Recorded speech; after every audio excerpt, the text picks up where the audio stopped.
دشمن کا ہدف ہے وہ مسلم یوتھ ہے. وہ براہ راست اس وقت ہمارے اسٹوڈنٹس کو, ہماری یوتھ کو وہ بالکل کڈنیپ کر رہے ہیں. پورن اور فحاشی کے ذریعے سے لوگ اس طرف جا رہے ہیں. ہماری امت کا وہ نوجوان جو اتنی غلاظت میں دھس چکا ہے کہ ہم اس کا تصور بھی نہیں کر سکتے.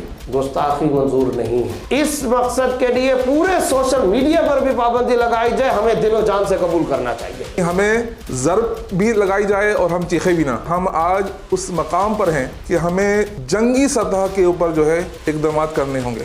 ہم مجموعی طور پر جو ہے بحیثیت القوم ذہنی عیاشی میں مبتلا ہو چکے ہیں. تو ہمیں اپنے ایسے آئی ٹی انجینئرز کو تیار کرنا ہوگا, جو ایسی ٹیم تیار کریں, جو آئی ٹی کے لیول پر ایسے انجینئرز تیار کریں, ایسے سافٹ ویئر ایکسپرٹ تیار کریں جو اس کے خلاف ایسے اقدامات کریں. یہ جو ریلیشن شپ ہے بلیسفیمی کا اور پورنوگرافی کا, اس کا آپس میں کازل نیکسس کیا ہے؟ جب تک ہم تحقیق کے مرحلے سے گزر کر یہ نہیں آئیڈینٹیفائی کر سکتے کہ کیا مثال کے طور پہ کون سی کلاس کے لوگ یہ بلیسفیمی کمٹ کرتے ہیں, تو میرا پہلی تجویز یہ ہوگی کہ ڈیپ ڈاؤن ہمیں کر کے ایک ریسرچ کے حوالے سے آگاہی پیدا کرنے کی ضرورت ہونی چاہیے, اور کرنا چاہیے. یونیورسٹیز کے پروفیسرز یہاں پر موجود ہیں. ٹیکنالوجیکل ورلڈ میں اس کو کہا جاتا ہے the great firewall of China. Anything that goes into and out of China goes through that firewall. Any data packet, جس طرح کے واقعات اب رپورٹ ہو رہے ہیں, we urgently need a national gateway.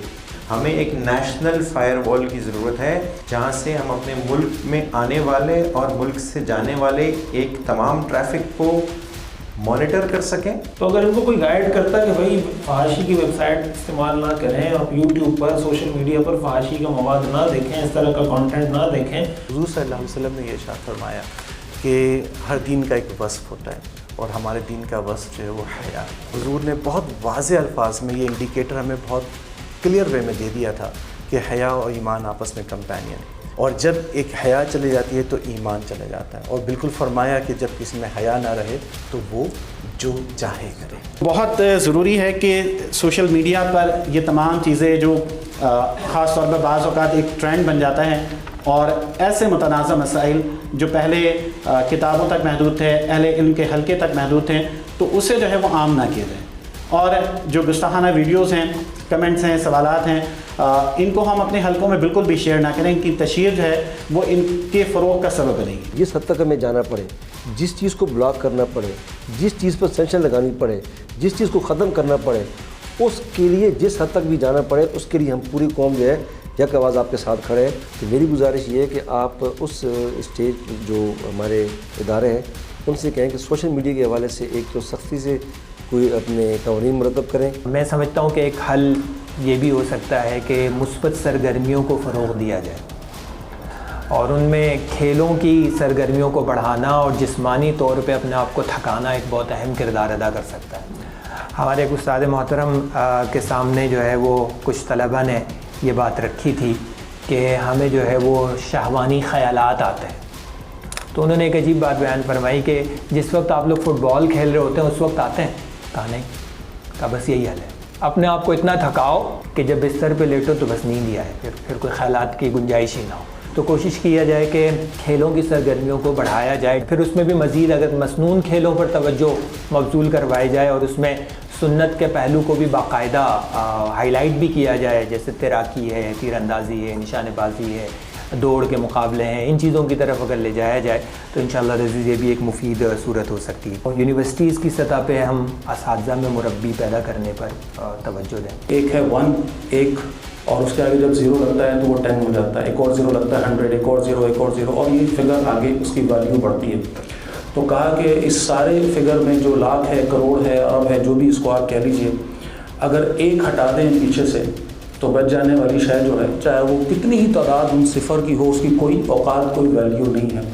تو ہمارا فلسفہ دین جو ہے نا, اس میں یہ جو 0 ہے, پہلا کہہ لیجئے نماز, دوسرا 0 روزہ ہے, تیسرا حج ہے, عمرہ ہے, اور پوری تفصیل اس میں معاملات بھی ہیں, دیانتداری بھی ہے, کسب حلال بھی, سب یہ سارے 0. وہ جو 1 ہے نا جی, یہ محبت رسول ہے صلی اللہ علیہ وسلم. اور اگر یہ یہاں سے ہٹ گیا پیچھے سے تو آگے جو کچھ بھی ہے وہ کچھ نہیں بچا, اس کی ویلیو کچھ نہیں. یہ تو ایمان کا لازمی, اس انداز میں ہمیں یہ اپنے نوجوان نسل کو خاص طور پر سمجھانا پڑے گا کہ بھائی یہ رسول اللہ صلی اللہ علیہ وسلم کی محبت جو ہے نا یہ سب سے پہلے یہی سب سے بعد، اور اس کو ہم نے کس طرح بچانا ہے۔ انٹرنیٹ کی بات ہوئی تو پورنوگرافی کے حوالے سے ویسے آپ انٹرنیٹ پہ سرچ کریں تو پورنوگرافی نہیں آتی، اب اس کا ایک چور رستہ ہے، اب اس چور رستے پہ بات کر لی جائے۔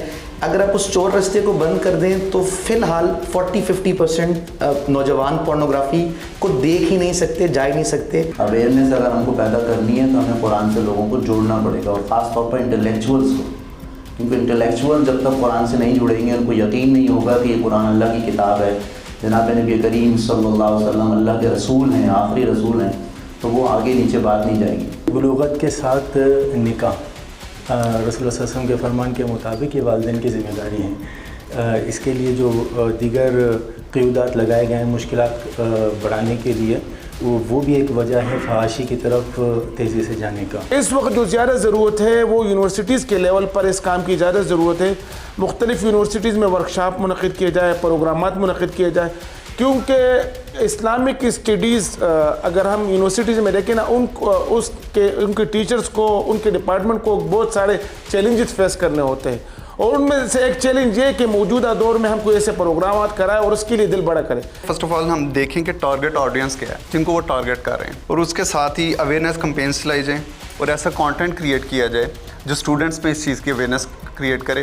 اور خاص طور پہ میری ایک سجیشن ہے کہ یوٹیوبرز ہیں جو انٹلیکچوئلز ایسے جن کو فالو کرتے ہیں سب سے زیادہ آج کل کے اسٹوڈنٹس اور جتنے بھی نوجوان نسل ہے خاص طور پہ، اور بہت سے اس میں جو بڑے بڑے یوٹیوبرز ہیں وہ کراچی کے ہیں، اور ایسوں سے رابطہ کیا جائے اور ایسی کمیٹی تشکیل کی دی جائے کہ وہ ایسی اویئرنیس کمپین چلائے جائیں تھرو پوڈ کاسٹ اور ڈفرینٹ جو اپنا کانٹینٹ کریٹ کرتے ہیں۔ جس طرح ایک کانسیپٹ ہے ٹرین دا ٹیچرز، تو اسی طرح پیرنٹس کی جو نا ٹریننگ یہ بہت زیادہ ضروری ہے اس ایج کے بچوں کو کور کرنے کے لیے۔ تو پیرنٹس کی جو ٹریننگ ہے نا، اس کا ہمیں کوئی نہ کوئی اہتمام ضرور کرنا چاہیے، چاہے وہ اسکولنگ سسٹم کی بیس پر ہو یا دیگر اداروں کے اندر ہو۔ ابھی ریسنٹلی یونیورسٹی میں بھی ایک کیس ہوا تھا کہ ٹیچر پڑھا مینجمنٹ رہا تھا، لیکن ٹاپک تھا اس کا ایکسیپٹیبلٹی اور ڈائیورسٹی، اور اس نے پورا لیکچر اسی بات پہ دیا کہ کوئی گے ہے تو آپ کا کیا جا رہا ہے، ایکسیپٹ کریں۔ تو بیسیکلی جو میری آبزرویشن ہے وہ یہ کہ جب ٹیچر ہائر کر رہے ہوں تو ان کی سبجیکٹ کی ایکسپرٹیز کے ساتھ یہ بھی دیکھا جائے اس کا ماننا کیا ہے۔ بیسیکلی ہمارے یہاں جو ٹیچرز اسپیشلی بزنس ایڈمنسٹریشن کے اندر میں نے دیکھے، کمپیوٹر سائنس میں دیکھے، پڑھا مارکیٹنگ رہے ہیں، لیکن مارکیٹنگ پڑھاتے پڑھاتے ٹاپک چینج ہو جاتا ہے، پڑھا مینجمنٹ رہے ہوتے ہیں۔ تو جب آپ ایچ آر میں انٹرویو لے رہے ہوں تو ساتھ کوئی اسلامک ڈپارٹمنٹ کا ٹیچر رکھیں جو اسے دیکھیں کہ بھائی اس سے اپنے سبجیکٹ کی ڈگری تو ہے ہی ہے، لیکن اس کے علاوہ اس کا ماننا کیا ہے۔ سلطان صلاح الدین ایوبی اس وقت یہ مسئلہ نکلا تھا، سینچریز بیک۔ اس وقت جو یہودی عیسائی وہ نہیں پہنچ سکتے تھے مسلمانوں کو، تو انہوں نے سوچا کہ یہ مسلمان کیا ہیں، کہ ہر جگہ پر وہ کامیاب ہو رہے ہیں، لشکر ہماری بڑی، آرمی ہماری بڑی، تو یہ کیا ہو رہا ہے، اس کو مسلمانوں کو کیسے ڈاؤن کریں۔ تو یہ فیصلہ ہوا کہ بھائی جو ہے آپ کا ان کو اس طرح سے ریپیئر نہیں کر سکتے، نہ یہ شراب پیتے ہیں نہ دوسرے کام کرتے ہیں، یہ کمیٹڈ ہیں اپنے مقصد کے لیے۔ اب یہ اس طرح سے کہ پورنوگرافی کا سلسلہ شروع کرو، تو یہ وہاں سے سلسلہ چلا تھا جو ترقی کر کے آج ادھر آ کر پہنچا ہے۔ اللہم صلی علی سیدنا محمد النبی الأمی وعلی آلہ وصحبہ وسلم۔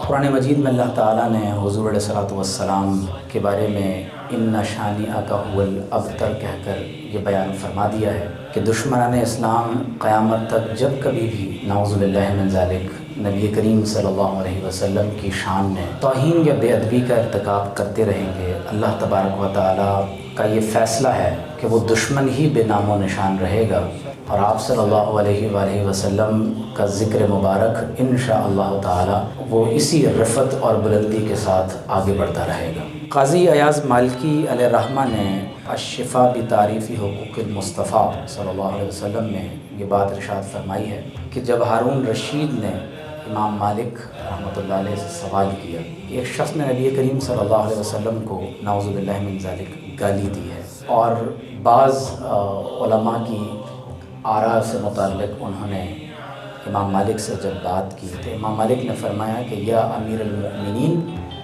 ما بقاء الامتی بعد شتم نبیہا، کہ اے امیر المومنین جب اللہ کے نبی صلی اللہ علیہ وسلم کو نعوذ باللہ من ذالک گالیاں دی جا رہی ہیں تو پھر امت کی بقا کا جواز ختم ہو جاتا ہے۔